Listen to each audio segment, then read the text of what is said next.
I'm a giant Gervonta fan. That guy will hurt you. That guy can still f*** you up. Jake Paul versus Gervonta Tank Davis matchup makes no sense on paper.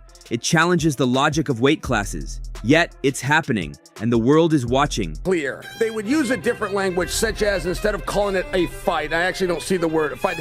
They're doing this new thing where they call it exhibition. Exhibition, And right. the government, fighting and combat, MMA and boxing, it is the only sport anywhere except communist countries that is overseen by the government. And they took Saddam and his kids down. The first thing they did is free the soccer team. Only communist regimes oversee sport, except for the United States in combat. And the reason I bring that to you is it was just so corrupt, the government got involved. You cannot take it easy on a guy. I've heard Floyd try to say that before. I was carrying him for entertainment. Like, it's actually imprisonable. That doesn't happen. Like, okay. To put on weight, put on all the steroids, every steroid they have. I would watch. Snake Here's venom, the thing. I would scorpion watch venom. it. It's really something to see a kid who has nothing, born into extreme poverty, become a world champion. Like Gervonta Davis. Yeah. It's an inspiring story. It is, and it's great for everyone because it gives you fuel. Like for a person who's coming up in life, even if you're not a fighter, you see what someone's gone through and you see the success that hard work has created. Right. And it can be a roadmap for your own life. Everyone has an opinion, but as we dig deeper,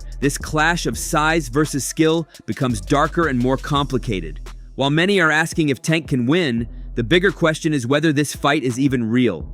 Gervonta and Jake, it's gonna be just like that Logan Paul and Mayweather. I'm sure they have conversations and be like, hey, we ain't doing no knockouts. Putting on the show. I just whoop your ass a little bit. It's an exhibition, right? Yeah. So no matter what happens, like, it don't affect nobody working. What do you make of Tank versus Gervonta? It's a joke. It's a joke, you know. Yeah, it's a joke. It's gonna be like Mike Tyson. It's gonna be a sparring match, and after they're gonna just steal everybody's money. Same thing. You gonna watch it? No. When news of this surprising matchup emerged, the immediate reaction from the fight community was the same, and no one expressed it better than Joe Rogan. As a respected voice in combat sports, Rogan has witnessed it all.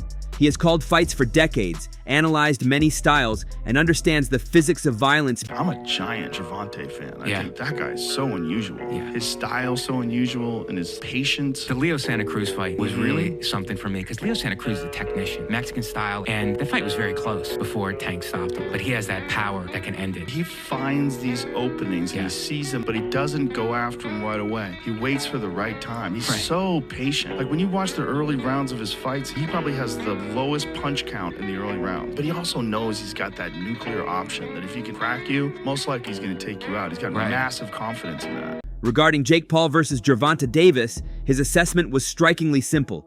He didn't need to discuss footwork or defense. Instead, he pointed out the frightening truth about the smaller man, warning that Tank's power is, in a word, deadly. The first few rounds, he throws very few punches. He's just measuring. He's a computer, man. Yep.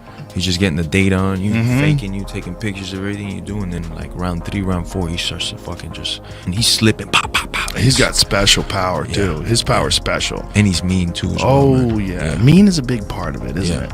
I think having that dog, being mean is like the biggest part in it, you know. You could be a great athlete. One day you're gonna come across another great athlete. You know, it's who's got more dog in him. This isn't just hype. It refers to the kind of force that ignores size and can turn a bigger fighter into a quick knockout with just one perfectly placed shot. For Rogan and millions of others, the weight difference meant little when one fighter has that kind of advantage. However, Rogan's feeling was just the beginning.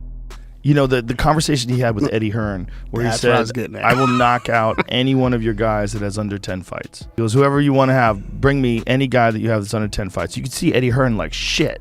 He's kind of stuck there. You think? Yep, because those guys under 10 fights, like, what if Jake Paul knocks one of them out? Like, what if you get a guy that, like, hasn't been tested, maybe has some promise, maybe gets wrapped up in the hype, and maybe gets a little nervous, and this is his first chance at a big show. And Jake Paul can crack 100%. He can crack. Tyrone Woodley is not a boxer. Yep. We would have gotten some answers if Tyson Fury didn't get injured, or excuse me, if Tommy Fury didn't get injured leading up to that fight, because he was the initial opponent. So if he fought him, we would have got some real answers. Professionals in the sport saw a specific plan for how this unlikely fight might end. That plan came from Shakur Stevenson, one of the most skilled and smart boxers today. When TMZ Sports asked about the matchup, Shakur didn't hesitate. He confirmed what hardcore fans already knew: the 70-pound difference, while shocking, distracted from the real story.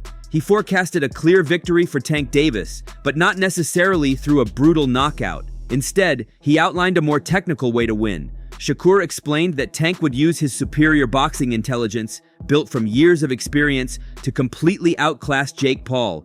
He would make the larger fighter miss, exhaust him, and attack with precision. Maybe he'll fight Jake Paul instead.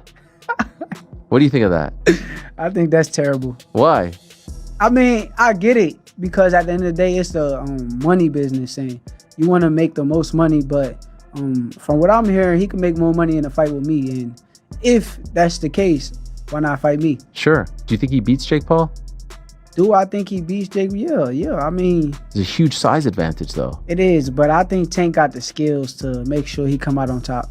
Do you think that Jake has gone better? Yeah, I think actually Jake got tremendously better from the time frame that he started till now.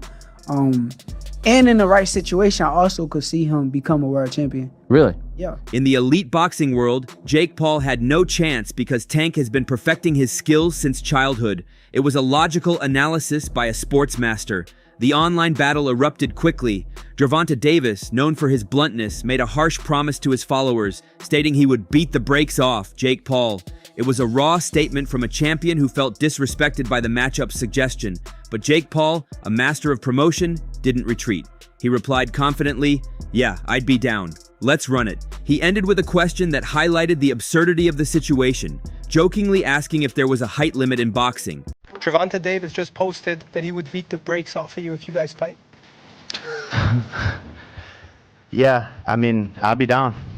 Let's run it. Like, I'll be super, super down. I don't know if Gervonta needs Jake Paul. Let's be clear, right?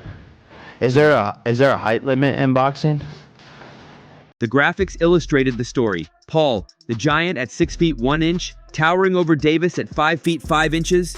This war of words fueled the hype, framing the narrative of a confident David versus a taunting Goliath. However, just as excitement peaked, a clip emerged that made everyone question Tank's true intentions, revealing a shocking contradiction.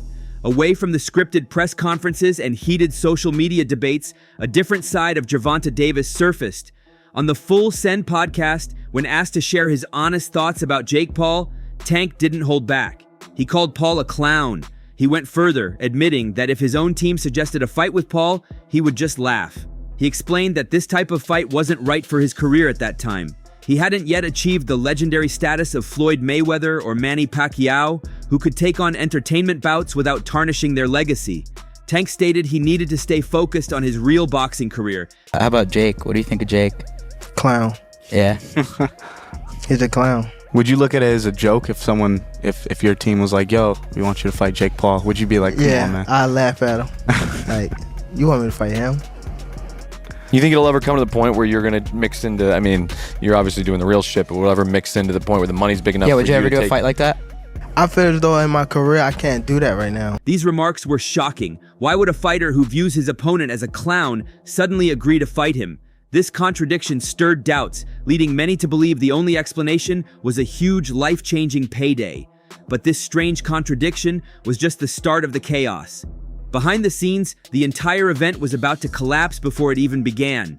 As tickets were set to go on sale, a startling report from USA Today Sports revealed that the Jake Paul versus Gervonta Davis fight was in jeopardy and its status was uncertain.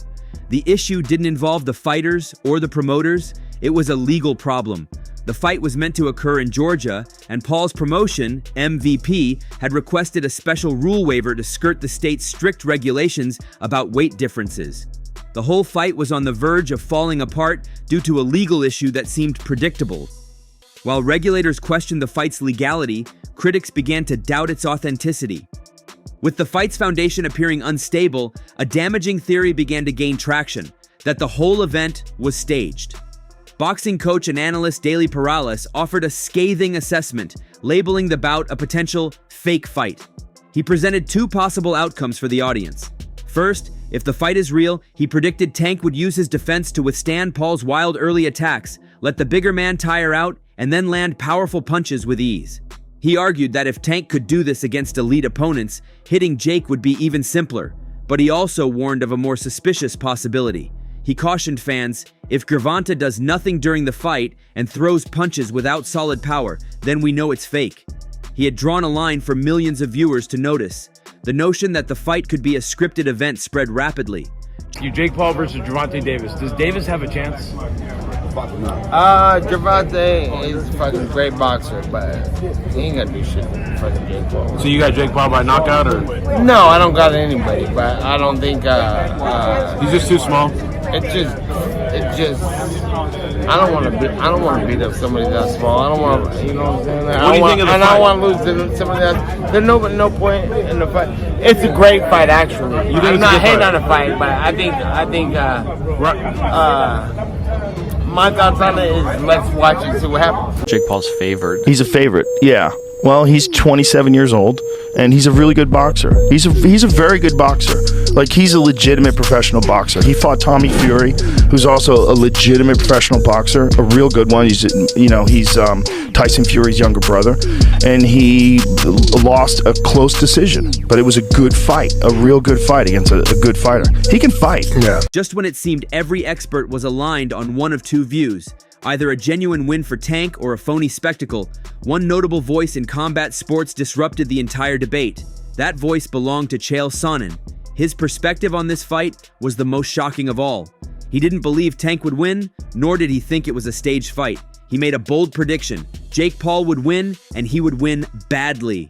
Tank is not the guy that knows how to sell a fight. Tank cannot sell a fight in his own division. You have the Paul brothers and they come over to boxing. Their idea from day one is we don't have the skills or the experience. What we're gonna do is we'll take on the absolute best guys, but they're gonna spot us some pounds. Tank has one job to do, that it doesn't make any difference, that boxing is a real sport. My skills versus your skills, of which I am an abundance of and of which you have none of. Tank is telling anybody that will listen that there's a size problem. My skills and my experience in boxing, I do not have to wonder who's in the bar tonight. Any bar I go to, I rule the bar. No, it turns out that you don't. Just need some big guy to corner you, apparently. Boxing has never stood its ground. Boxing has never been able to explain why Floyd needed a half hour to get rid of a guy who's never boxed before. Tank Davis has already began this. When you choose a dum-dum, don't be surprised when he goes out and acts like a dum-dum. Sonnen claimed everyone was misreading the fight. He argued that despite Tank's skills, he is a poor business partner and among the worst promoters for his own fights. In contrast, he suggested Jake Paul's team were strategic geniuses who understood boxing's business better than the boxers themselves. Sonnen explained that the Paul brothers' strategy relies on leveraging their size and weight to secure fights that look unwinnable but are actually in their favor. He dismissed Tank's concerns about size as an easy excuse, boldly stating Paul's size, strategy, and business sense would lead him to a surprising victory. So what is this fight? Is it merely size against skill, with a knockout king set to teach a YouTuber a brutal lesson? Is it a tale of contradiction, where a champion capitalizes on a fight he openly disdains? Is it a disorganized mess on the verge of regulators shutting it down? Or is it a well-crafted performance meant to deceive the world? Or could it be an unexpected upset, where Jake Paul uses his size and shrewdness to defeat a man who, by all logic, should overpower him? Opinions are divided, evidence is conflicting, and the truth seems buried beneath hype, money, and controversy. The one certainty is that on fight night, the entire world will be watching, waiting to see if they witness a legendary battle or the most elaborate deception in the sport's history. So, that's all from today's video. If you enjoyed it, remember to leave a like, subscribe, and ring that bell icon so you never miss our upcoming videos. And don't forget to share your thoughts in the comments section. Stay tuned, and we will catch you in the next video.